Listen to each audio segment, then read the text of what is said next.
Yeah, yeah, yeah. Look, sweetie. Yeah, we get the vibing, don't we? We got some topics to discuss. We get it poppin', homie. Just elected like the new mayor, putting on the classic like he Ric Flair. This is Josh Martinez and Z100, home of your favorite music where the beats are bumping. Pick your favorite company, the wait is over. It's a superstar crossover.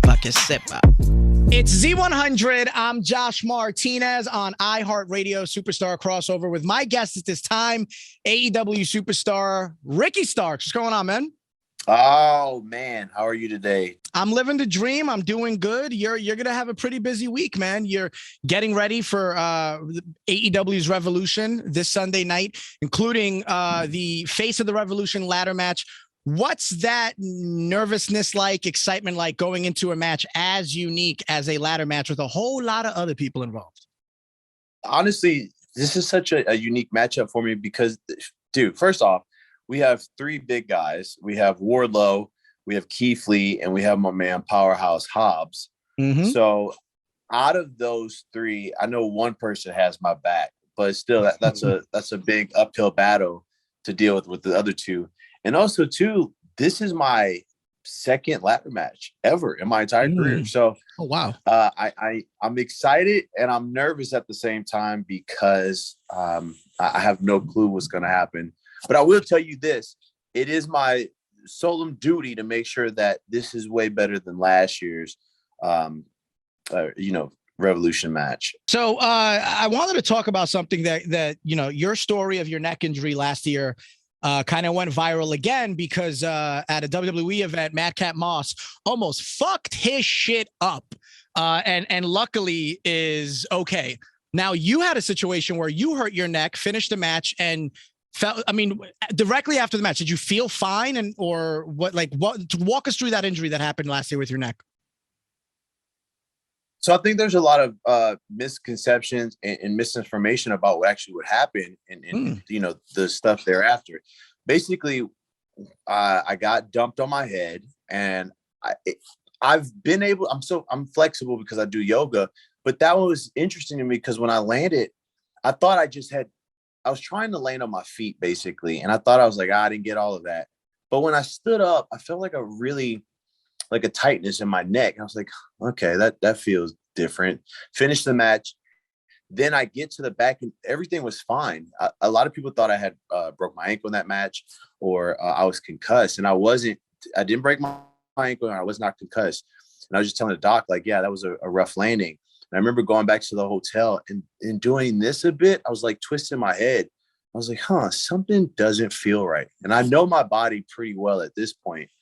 And that's when I had requested to go and get an MRI done because I wanted to be sure and make sure that things was okay, because the next day I couldn't turn my neck. Like it stiffened up, which that's normal when it comes to a situation where you land on your neck or you strain a muscle. Like it's just going to tighten up. That's the natural reflex. But something in my gut was just like, just get double checked.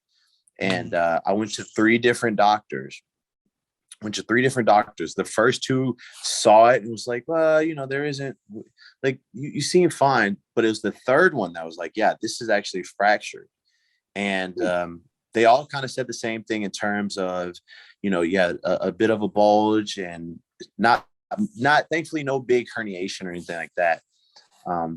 But definitely a fracture. And, maybe these are the steps you have to take. So I was super, super gutted to hear that. And I'll be straight up with you, man. They played this clip on Roast to the Top and I could not watch that episode. I have yet to go back and watch the match fully. Every time I see that clip that someone shares online, I can't watch it, and I don't want to relive it. It's it's a very traumatic thing for me, and I don't think people really get it to the level that it does still bother me to this day in terms of like the mental, where it's like I could have lost everything. Doctor said that I was so close to being paralyzed, and I couldn't even fathom that. And it's not even for my own reason, but it's for the fact that I knew my mom and my family were watching, and I don't think I could ever live with them having to witness that on national television to see. So Yeah, man, I'm glad that things worked out a lot better afterwards. I did tell people that a broken anything, it takes much longer to heal, and that's with anything. You can still wrestle and all that, but the bone is still going to need to heal 100%. Almost like when you have to set some type of concrete that you just poured, or whatever the case may be. But yeah, that was insane and scary to think about, because I could have lost it all. I'm happy you brought up the human element of this, because we look at, the Ricky Starks performer as a, quote unquote heel. And that's kind of all we've seen you on AEW so far is as a heel. You don't realize that, like, there's a human being like attached to this who has a family that, I'm glad that you brought that up, that like these injuries could be a triggering moment for you, the human being, but also your family. When thinking about this type of stuff, and I hope I'm not getting too personal, is this something that you bring up and discuss with other veterans of the game, or even like in therapy, for example? Other veterans of the game, I've somewhat talked about it with them, and it's going to be different opinions and statements that they give me, right? Just because I don't know. My situation is for me, and it's my experience, right? Mm-hmm. So to try to get that opinion from someone else and it not be exactly the opinion that I want to hear, it's a tough pill to swallow, because you have some people that say, well, you need to get over it and things like that. And to me, that's such I don't like that. I don't like telling someone, well, they have to get over some type of experience that they had, because it takes time and it takes different things for that person to get over it. So I kind of kept it close to my heart in terms of not really talking a lot about it with other people, just because at the end of the day, they don't understand what I have gone through to get to this point, and then to have that happen. So I don't really think injuries are ever a relatable thing, in my opinion, with other people, because you're going to have some that are a little bit more harsher in terms of like, well, just hey, it could have been worse, right? And that's the most infuriating thing when someone goes, well, it could have been worse. Yeah, it could have been, or it could have been better, like either or. You know what I'm saying? So now I try to, I've kept it pretty close to here, and really don't want the opinion of veterans or other people to tell me how I should be feeling or how I should be managing it. Now, we talked about the human element of things. I heard you on a podcast, and I don't remember if it was Jericho or maybe AEW Unrestricted, but you kind of talked about a lot of the outside of the ring entertainment stuff that you have kind of picked up on, whether it's like video editing on your own, and kind of just learning more about the entertainment side of the industry on your own. On your free time. Can you talk about that and elaborate a little more? Because I just think that's a super dope way to just kind of be like, I'm gonna just do this shit on my own, dog. Right. And here's the thing, man. I hate waiting on other people to do anything. If I have an idea, I'm going to execute it, and I'm going to jump on it immediately. I don't want to have to wait for other resources to get what I have visualized to get done. And that's just how I've always been. So when it came to a point where I was on the indies and I wasn't getting the recognition or the type of attention that I wanted, I made my own vignettes.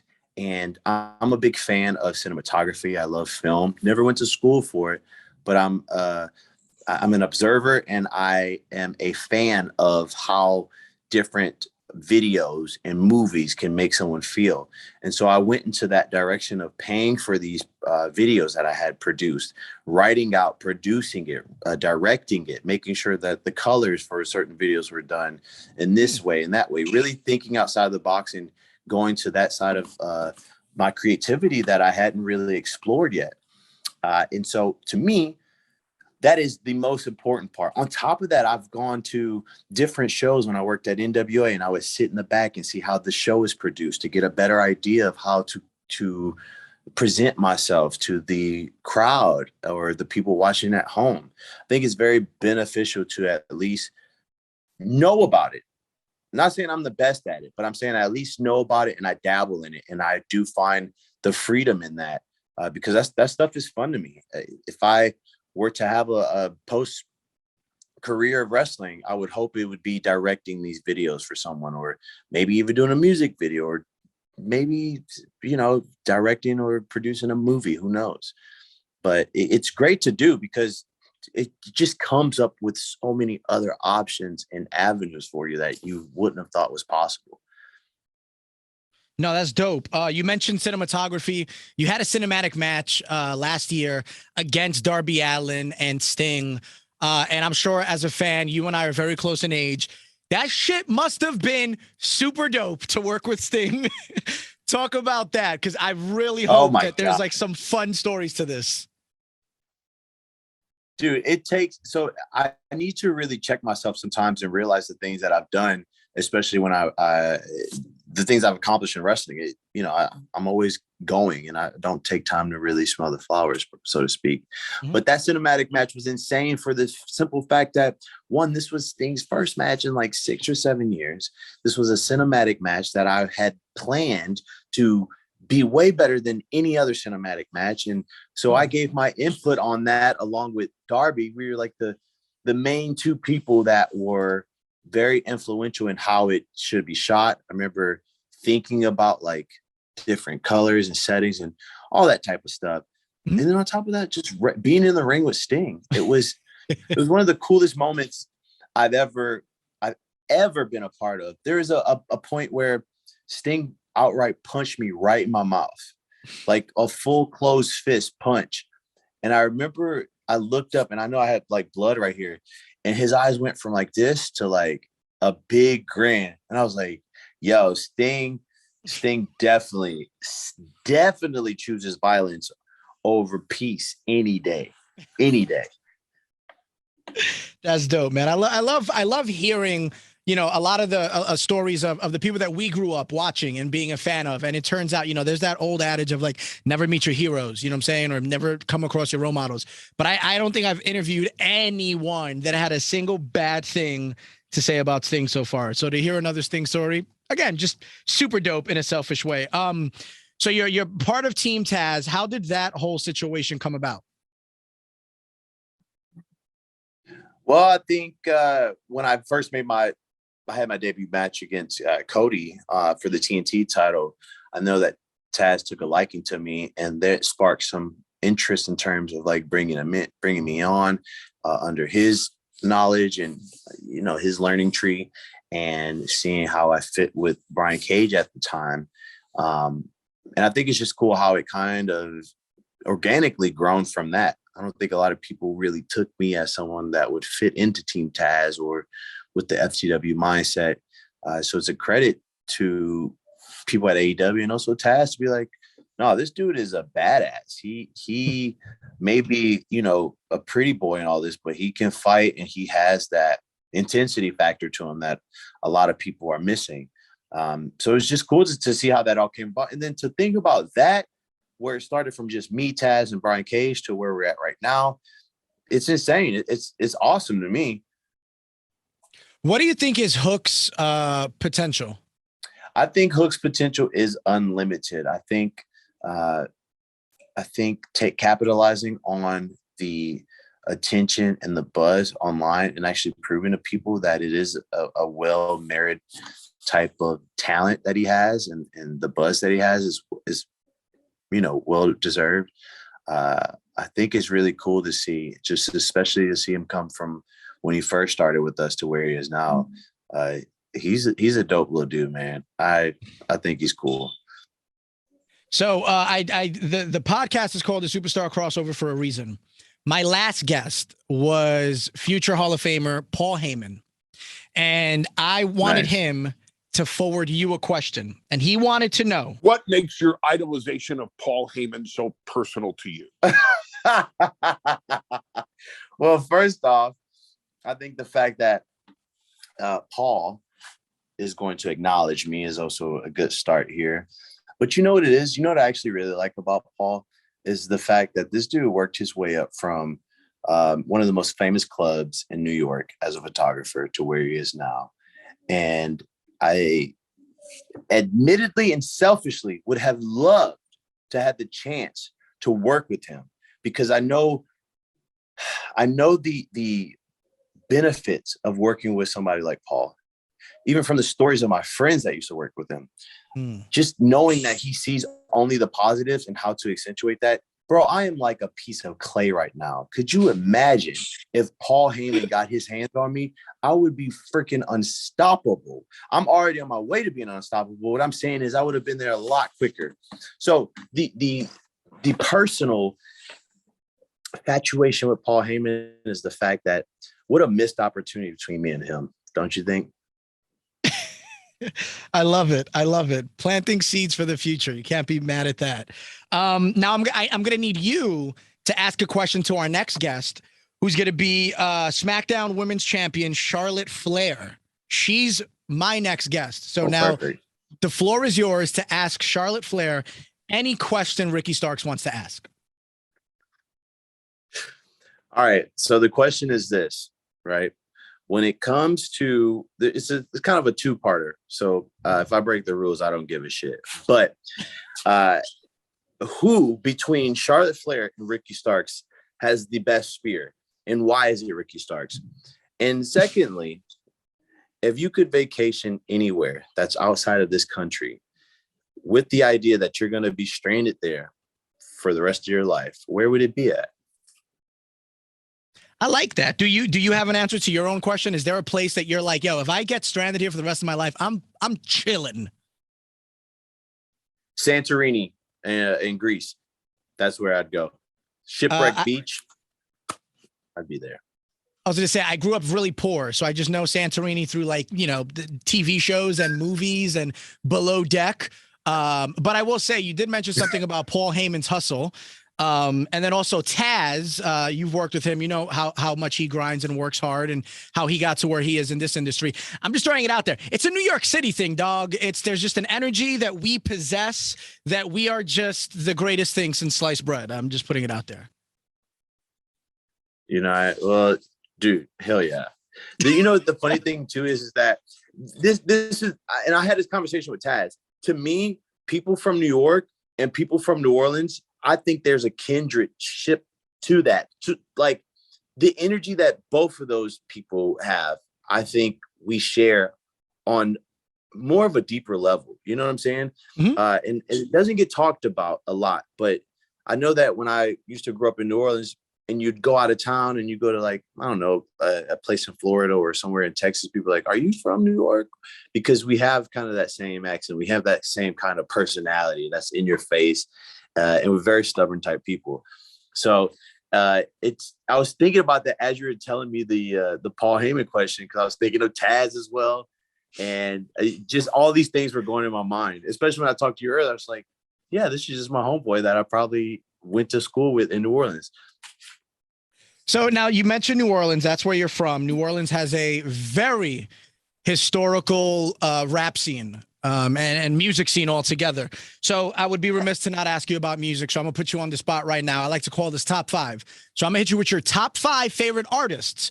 I don't want to hear no 6th. I don't want to hear no 7. I don't want to hear, damn, I really liked G Unit as a whole, but I'm gonna only go with 50. But I like Lloyd Banks. No. You're gonna only name 5 artists. Okay. All right. So top one would be Prince. The second one would be Kanye. The third would be Andre 3000. Dang, man. The fourth one would be Shuggy Otis. And man, my 5th one would probably be Erykah Badu.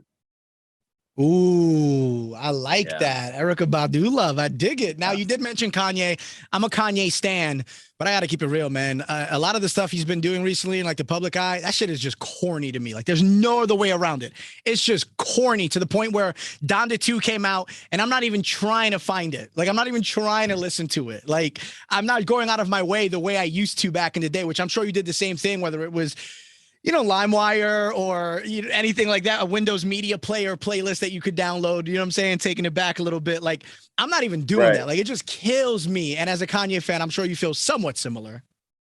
Kanye is a very interesting person to me because I can separate the guy and the artist, right? But then there's times where I'm just like, oh, come on, please don't do it this way. The perception is gonna be bad, man. Please don't do it.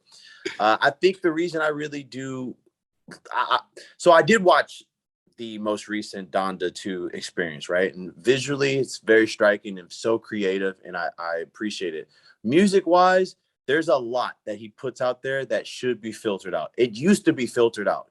When Kanye had a filter on all of his songs, instead of just releasing everything, I think there was more to it than what it is currently.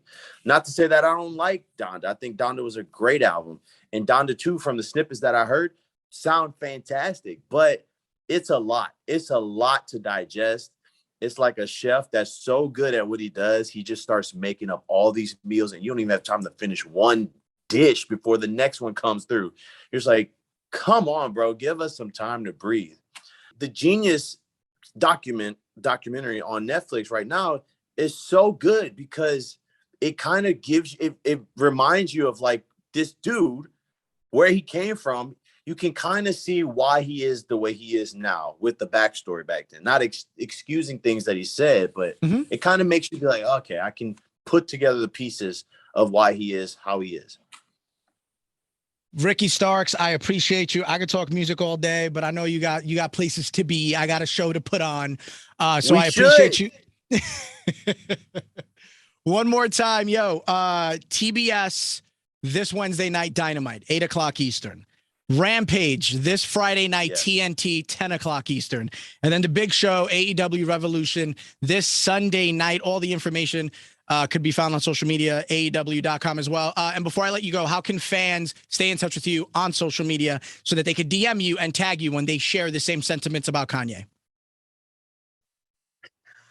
Well, they can tag me on Instagram. I'm at Starky Baby. Or if you want to talk to me on Twitter, I'm on Twitter at StarkmanJones. And those are two spots. Kanye, if y'all want to talk music, you want to talk Kanye West, you want to talk Erykah Badu. Hey, I do it all, baby. Appreciate you, Ricky Starks. One more time. Thank you, bro. Thank you for having me, my man.